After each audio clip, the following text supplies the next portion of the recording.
ஓம் சாந்தி. 26/8/2025 சாக்கார முரளி.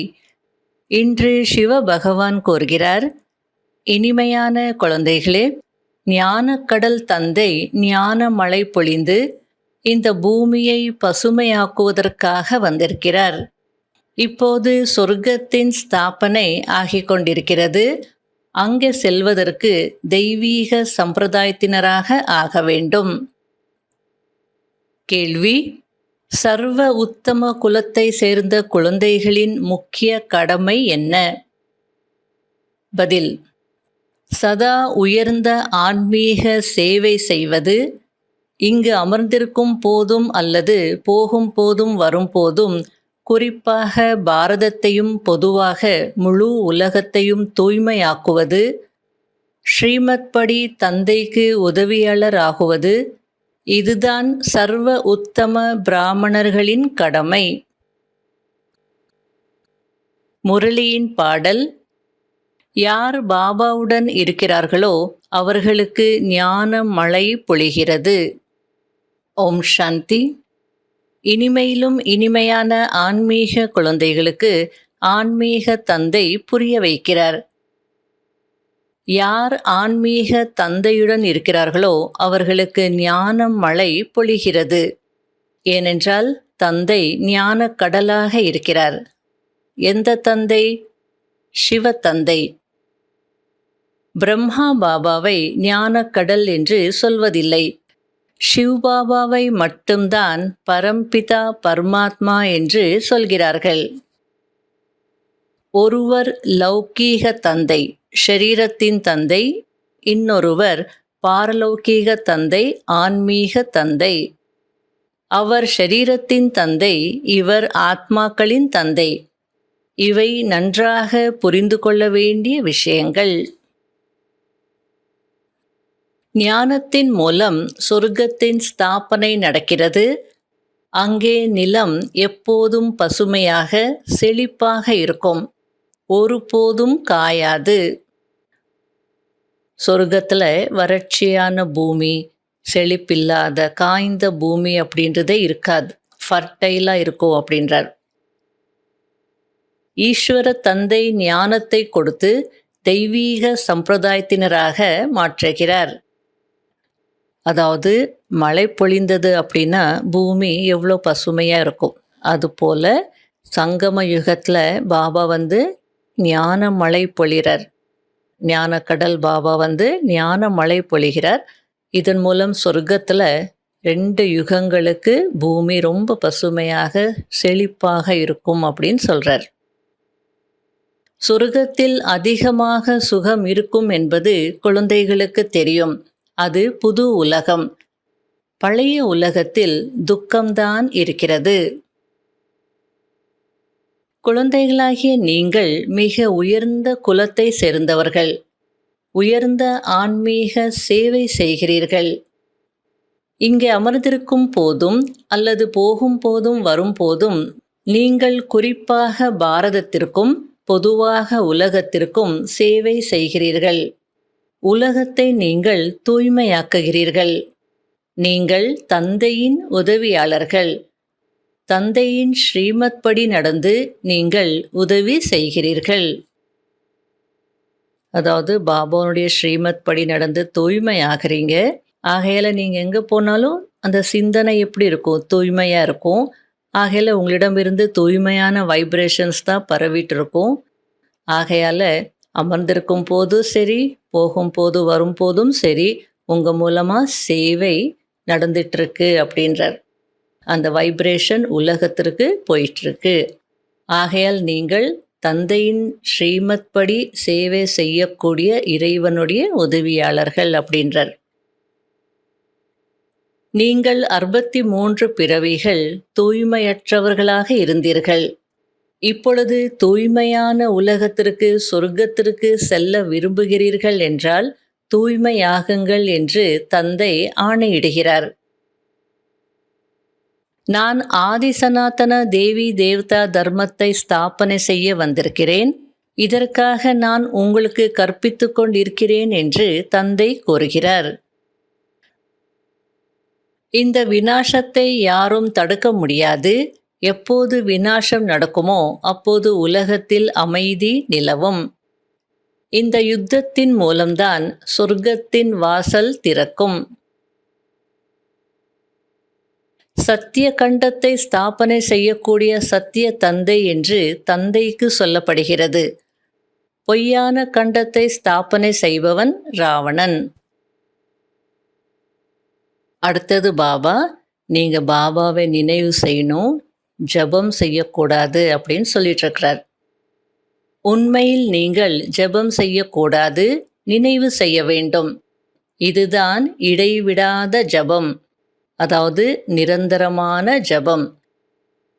வாயினால் எதையும் சொல்லாதீர்கள், சிவசிவ என்றும் சொல்ல வேண்டியதில்லை. நீங்கள் சாந்தி தாமத்திற்கு செல்ல வேண்டும். இப்போது தந்தையை நினைவு செய்யுங்கள். அதாவது பக்தியில் அஜப்பா ஜப் அப்படின்றாங்க. இடைவிடாத ஒரு மந்திரத்தை சொல்லிகிட்டே இருப்பாங்க, மாலையை வச்சுக்கிட்டு சொல்லிகிட்டே இருப்பாங்க. அதுக்கு பாபா சொல்லிட்டு இருக்கிறார், நீங்கள் சாந்தி தாமத்திற்கு போகணும், சப்தத்தில் வர வேண்டாம், உள்ளுக்குள்ளே நினைவு செய்யுங்க. இதுதான் அஜப்பா ஜப். வாயினால் மந்திரம் சொல்லணுன்ற அவசியம் இல்லை. உள்ளத்திலிருந்து பாபாவை நினச்சிட்டே இருங்க, அன்போடு நினச்சிட்டே இருங்க.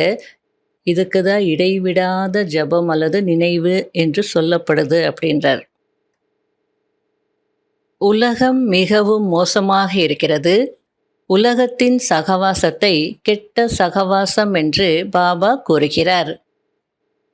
ஏன்னா எல்லாருமே தேக அபிமானத்தில் விகாரிகளாக இருக்கிறாங்க, விகாரங்களுடைய உச்சக்கட்டத்தில் இருக்கிறாங்க. ஆகையால் அந்த சகவாசத்தில் சேராதீங்க அப்படின்றார். இனிமையிலும் இனிமையான குழந்தைகளே, என்னுடையவராகி என்னுடைய வழியில் செல்லுங்கள் என்று இப்போது தந்தை கூறுகிறார். இது மிகவும் கெட்ட உலகம், அழுக்கான உலகம். நிறைய ஊழல் நடக்கிறது. லட்சக்கணக்கில் கோடி கணக்கில் பணத்தை ஏமாற்றுகிறார்கள். தந்தை வந்திருப்பதே குழந்தைகளை சொர்க்கத்தின் அதிபதிகளாக ஆக்குவதற்கு. எனவே அளவற்ற குஷி இருக்க வேண்டும். நான் ஒவ்வொரு கல்பமும் கல்பத்தின் சங்கமயுகத்தில் வருகிறேன் என்று பாபா கூறுகிறார். நான் சங்கமயுகத்தில் வந்து உங்களை புண்ணியாத்மாவாக மாற்றுகிறேன். பிறகு ராவணன் உங்களை பாவாத்மாவாக மாற்றுகிறான். தந்தைதான் பழைய உலகத்தை புதிய உலகமாக மாற்றுகிறார். இவை புரிந்து கொள்ள வேண்டிய விஷயங்கள் ஆகும். நல்லது. இனிமையிலும் இனிமையான தேடி கண்டெடுக்கப்பட்ட செல்ல குழந்தைகளுக்கு மாத்பிதா பாப் தாதாவின் அன்பு நினைவுகள் மற்றும் குட் மார்னிங். ஆன்மீக குழந்தைகளுக்கு ஆன்மீக தந்தையின் நமஸ்காரம். கடைபிடிக்க வேண்டிய முக்கியமான சாராம்சம். முதல் பாயிண்ட், தந்தைக்கு சமமாக டீச்சர் ஆக வேண்டும். மிகவும் யுக்தியோடு அனைவரையும் இந்த பொய்யான கண்டத்திலிருந்து வெளியேற்றி உண்மையான கண்டத்திற்கு செல்வதற்கு தகுதியானவர்களாக ஆக்க வேண்டும். ரெண்டாவது பாயிண்ட், உலகத்தின் சகவாசம் கெட்ட சகவாசம். எனவே கெட்ட சகவாசத்தை ஒதுக்கி ஒரு சத்தியமானவரோடு சகவாசம் வைக்க வேண்டும். உயர்ந்த பதவி அடைவதற்கு படிப்பில் ஈடுபட்டுவிட வேண்டும். ஒரு தந்தையின் வழியில்தான் நடக்க வேண்டும். வரதானம், தன்னுடைய அனைத்தையும் சேவையில் அர்ப்பணம் செய்யக்கூடிய மறைமுக தானி புண்ணிய ஆத்மா ஆகுங்கள். அதாவது குப்த தானம் மகா புண்ணியம் அப்படின்னு சொல்லப்பட்டிருக்கு. ஆகையால் மறைமுகமாக தானம் செய்து புண்ணியாத்மா ஆகுங்கள் அப்படின்றார். நீங்கள் என்ன சேவை செய்தாலும் அதை உலக நன்மைக்காக அர்ப்பணம் செய்து கொண்டே செல்லுங்கள். எப்படி பக்தியில் மறைமுகமாக தானம் செய்யக்கூடிய புண்ணியாத்மாக்கள் இருக்கிறார்கள், அவர்கள் அனைவருக்கும் நன்மை நடக்க வேண்டும் என்ற இதே சங்கல்பத்தை தான் செய்கிறார்கள். அதாவது பிரார்த்தனை செய்யும்போது சர்வே ஜனா சுகினோ பவந்தோ அப்படின்னு பிரார்த்தனை செய்வாங்க. இந்த உலகத்தில் இருக்கக்கூடிய அனைவரும் சுகமாக இருக்கணும் அப்படின்னு சொல்லி செய்கிறாங்க. அதுபோல் உங்களுடைய ஒவ்வொரு எண்ணத்தையும் சேவையில் அர்ப்பணம் செய்யுங்கள். ஒருபோதும் தன்னுடையது என்று விருப்பம் வைக்காதீர்கள். அனைவருக்கும் சேவை செய்யுங்கள். அதாவது என்னுடைய குடும்பம், இல்லை என்னுடைய சென்டர், இல்லை என்னுடைய ஊர் அப்படின்னு மட்டும் இருக்காதீங்க. அனைவருக்கும் சேவை செய்யுங்க அப்படின்றார். எந்த சேவை தடை ரூபமாக ஆகிறதோ அதை உண்மையான சேவை என்று சொல்ல மாட்டார்கள். எனவே நான் என்பதை விட்டுவிட்டு மறைமுகமாக மற்றும் உண்மையான சேவாதாரியாகி சேவையின் மூலம் உலகத்திற்கு நன்மை செய்து கொண்டே செல்லுங்கள்.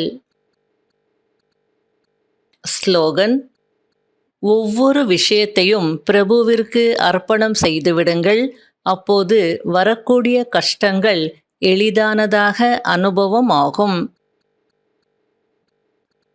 அவ்யக்த சமிகை: ஆதி காலமாகிய அமிர்த வேளையில் தன்னுடைய உள்ளத்தில் பரமாத்மா அன்பை சம்பூர்ண ரூபத்தில் தாரணை செய்து விடுங்கள். ஒருவேளை உள்ளத்தில் பரமாத்மா அன்பு, பரமாத்மா சக்திகள், பரமாத்மா ஞானம் நிறைவாக இருந்தது என்றால் ஒருபோதும் எந்த பக்கமும் பற்றோ அல்லது சிநேகமோ போக முடியாது. தந்தையிடம் உண்மையான அன்பு இருக்கிறது என்றால் அந்த அன்பின் அடையாளம் சமமாக மற்றும் கர்மாதீதர் ஆகுவதாகும். செய்ய வைப்பவராக இருந்து கர்மம் செய்யுங்கள், செய்ய வையுங்கள். ஒருபோதும் மனம், புத்தி மற்றும் சம்ஸ்காரத்திற்கு வசமாகி எந்த செயலையும் செய்யாதீர்கள். ஓம் சாந்தி.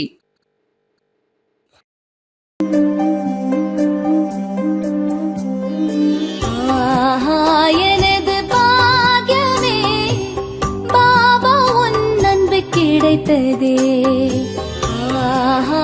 எனது பாக்யமே பாபா உன் அன்பு கிடைத்ததே.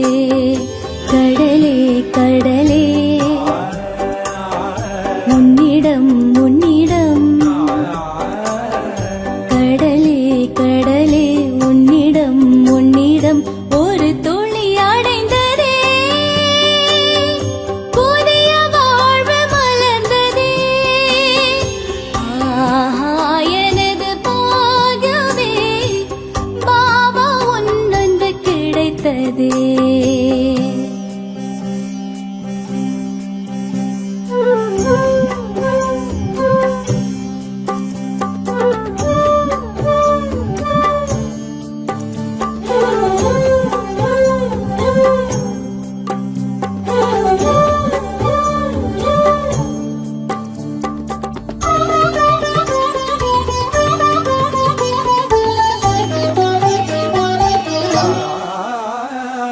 உன்னை சந்தித்ததால் வாழ்க்கையில் பரமானந்தம் அடைந்தேனே.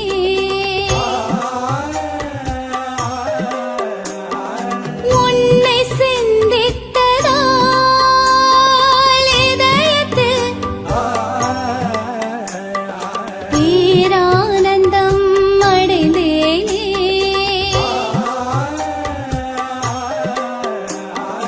அன்பின் தீபம் நீ ஏற்றினாய், ஒளியானதே என் வாழ்க்கையே.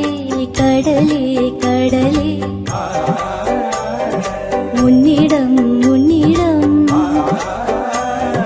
கடலே கடலே உன்னிடம் உன்னிடம் ஒரு துளி அடைந்ததே. புதிய வாழ்வு மலர்ந்ததே. எனது பாக்யமே பாபா உன் அன்பு கிடைத்ததே.